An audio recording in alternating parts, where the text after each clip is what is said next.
इसी चीज़ को मद्देनज़र रखते हुए सुप्रीम कोर्ट कह रही है कि आप ख़त लिख दें। हम ये नहीं कह रहे, सुप्रीम कोर्ट ये नहीं कह रही ख़त लिखें और स्विट्ज़रलैंड की हुकूमत आके या फ़ौज आके पुलिस आके हमारे सदर साहब को गिरफ़्तार कर ले। हमारे सदर को गिरफ़्तार करना पूरी कौम की बेइज्जती है, लेकिन उसके लिए ख़त ना लिखना पूरी कौम की तज़लील और तहक़ीर और उसकी मॉरल इखलाकी मतलब इखलाकी कहेंगे ना कि हम इखलाकी तौर पर दिवालिया हो गए, कहेंगे जी इस कौम के अंदर शऊर नहीं है। हमें ख़त लिखने में क्या है, जब तक इस्तिस्ना हासिल है, जब तक सदर साहब बने बैठे रहे, जिस दिन से इस्तिस्ना ख़त्म हो जाए और तो आपने जाके फेस कर। और प्रेसिडेंट के साथ ऐसा कभी वाकया पेश आया है? तो मेरे लिए में तो ये बात नहीं है खैर कि वाकया आया है नहीं आया। वैसे अक्सर ये देखा गया है कि वो अगर एलिगेशन लगते हैं तो रिज़ाइन कर जाते हैं, बहुत से मुल्क रिज़ाइन कर जाते हैं। आपसे ज़रूर बात करूंगा, लेकिन एक सवाल के बाद मुझे सिर्फ एक सवाल के जवाब और दें। शिजारी साहब ये बताएं, अगर इस वक्त हमारे वज़ीर आज़म साहब जो गए हुए हैं यूरोप के दौरे पे, अगर वहाँ पे जाके कोई मुआहिदा करते हैं, कोई कानूनी बात करते हैं, तो क्या उनको प्राइम मिनिस्टर का प्रोटोकॉल मिलना चाहिए या सिर्फ यूसुफ? इसमें मैं आपको बताऊं कि प्राइम मिनिस्टर के बाद पार्लियामेंट के अंदर सबसे बड़ी शख्सियत जो होती है प्राइम मिनिस्टर के बाद, वो हज़्ब इख्तिलाफ का कायद होता है। हज़्ब इख्तिलाफ के कायद ने इस बात को कह दिया है कि जो प्राइम मिनिस्टर इस वक्त मुआहिदे करेंगे या जो तहरीरी मुआहिदे करेंगे या जो डील करेंगे, हज़्ब इख्तिलाफ उसके उन डील्स को अगर इक़्तिदार में आ गई तो ना करने की पाबंद नहीं है। ये एक ऐसा चैलेंज है जो पूरी दुनिया के ऊपर एक सवालिया निशान लगा देता है। पूरी मौजूद माशरे में हमेशा जब मुआहिदा होता है हुकूमतों से तो उसकी राय हज़्ब इख्तिलाफ के कायद से भी ली जाती है या सेनेट के में जो हज़्ब इख्तिलाफ का कायद होता है उससे ली जाती है। अगर 64 बरस के पाकिस्तान में क्या हमारी हिज़्ब इख्तिलाफ और हिज़्ब इक़्तिदार दोनों जानिब से पाकिस्तान की तामीर के लिए बराबरी की बुनियाद पर काम हुआ? देखिए, मैं पूरे 64 साल की बात तो नहीं करता, इस 4 साल की बात करता हूँ। इस 4 साल के अंदर जो मैंने इससे बदतरीन हिज़्ब इख्तिलाफ कभी नहीं देखी। अच्छा, इस 4 साल में अगर आपसे बात करना चाहूँगा सर, आपका ग्रामी मोहम्मद हनीफ, ये तमाम बातें आपने समाज फरमाई, आप वकील नहीं है, एक जनरल पाकिस्तानी एक सिटीजन की हैसियत से आप क्या कहना चाहेंगे अदालत का एहतराम करते हुए? मैं तो ये कहूँगा कि अगर किसी को नाअहल करार दिया गया है तो इनको चाहिए कि जो है वो अपनी सीट को छोड़ दें। एक आवाम की तरह हम जो सोचेंगे तो यही सोचेंगे। साहब क्या कहते हैं इसके बारे में? वो अलग बात कहते हैं, मुख्तलिफ है आपसे राय। वो उनका अपना वो है सोच, अपनी उनकी एक अलग सोच है, लेकिन आवाम के हिसाब से हम सोचेंगे कि अदलिया ने अगर कोई हमें फैसला दिया है उस पर हमें अमल करना चाहिए, चाहे वज़ीर आज़म हो या एक आम इंसान हो। अदालत के फैसले पर अमल करना चाहिए। अदालत के फैसले होने चाहिए। मोहम्मद यूसुफ साहब, अगर आप चौधरी एजाज के अगेंस्ट वकील होते? मैं ये केस नहीं लड़ता कभी, इसलिए कि मैं गलत चीज़ का साथ नहीं दे सकता। और मैंने हमेशा जो भी वकालत की, ऑनेस्ट वकालत की है और ऑनेस्ट लोगों के लिए वकालत की है मैंने।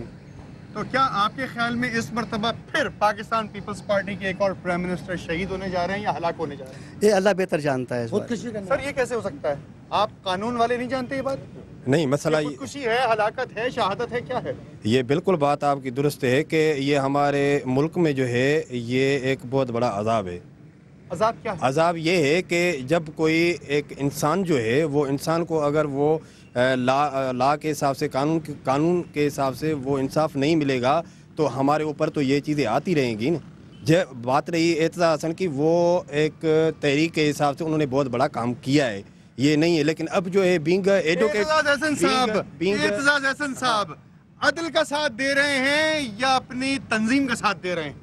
एतजाज हसन जो है वो he is advocate of the prime minister, वो एज बीइंग एडवोकेट वो अपने हिसाब से कह रहे हैं। कोई भी वकील जो है वो ये नहीं कहेंगे तंजीम का साथ दे रहे हैं या अदल का साथ दे रहे हैं? वो तंजीम का साथ दे रहे हैं। In fact he is favouring the prime. आप ये कहते हैं? यस, बिल्कुल। देखिए, मैं एक दो बात और बता दूं, प्राइम मिनिस्टर साहब देखिए, सिर्फ मैं एक बात है कि वकीला को ये मालूम होता है कि ये जो आदमी मेरे पास आया है इसने कत्ल किया है, इसको बचाना है, और वो उसको बचा लेते हैं। मैं आपको बता दूं, बात गौर से सुनिएगा कि प्राइम मिनिस्टर साहब भी अपनी पार्टी का साथ दे रहे हैं।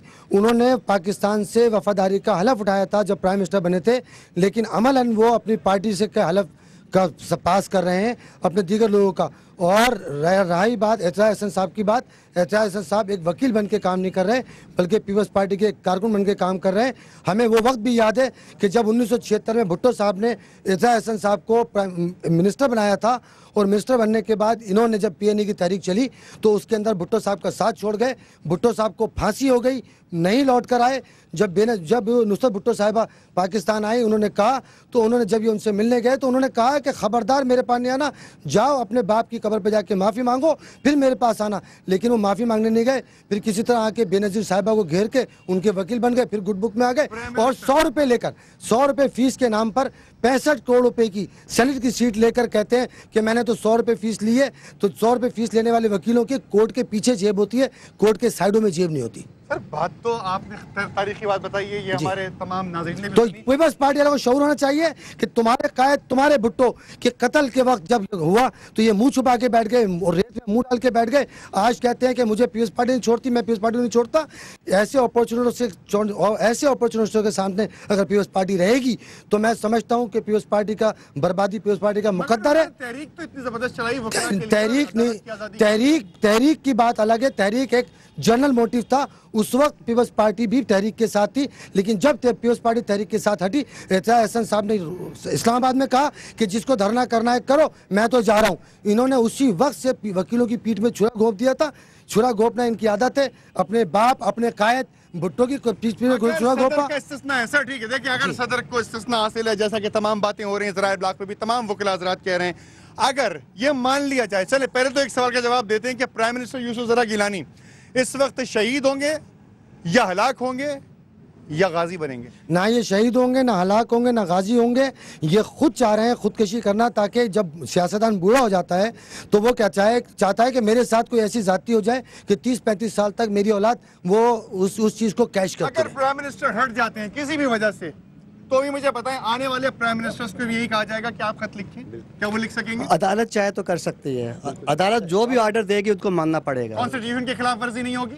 अगर होगी तो खुद किस पर यही असर होगा। फिर कॉन्स्टिट्यूशन के खिलाफ वर्जी नहीं होगी? नहीं होगी, नहीं होगी, नहीं जी कॉन्स्टिट्यूशन जी नहीं। कॉन्स्टिट्यूशन फिर आप जो है ना वो कहते हैं सदर को इस्तिस्ना है, मैं उनके अगेंस्ट खत नहीं लिख सकता। नहीं, वो ये है कि जब कोर्ट ने जब डिसीजन ये दे दिया, सुप्रीम कोर्ट ने जजमेंट दे दी, तो prime minister is bound to write the letter to the Swiss bank.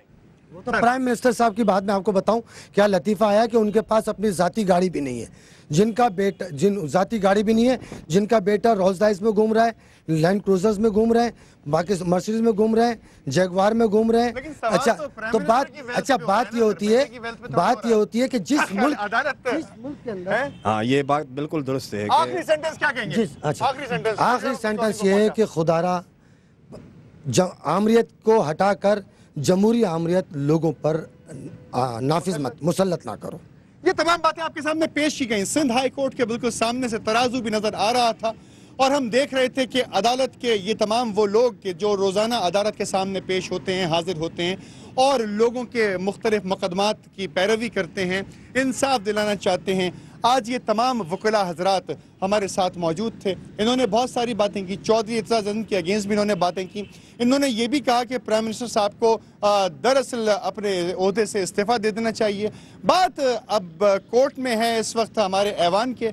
देखना यह है कि ऐवान क्या करता है। जो तमाम बातें आपके सामने पेश की जा सकती हैं आइंदा आने वाले दिनों में वो ज़रूर पेश की जाएंगी, लेकिन हमारी दुआ सिर्फ ये है कि पाकिस्तान को अल्लाह ताला अपनी हिफ्ज़-ओ-मान में रखे और हर किस्म के झगड़ों से और फसादों से और अनारकी के माहौल से इसको बचा कर रखे और तमाम सिटीज़न जो हैं वो एक बेहतरीन ज़िंदगी गुजार सकें। मुझे इजाज़त दीजिए। सिंध हाई कोर्ट के बिल्कुल सामने से कराची से अपना बहुत ख्याल रखिएगा। अल्लाह हाफ़िज़।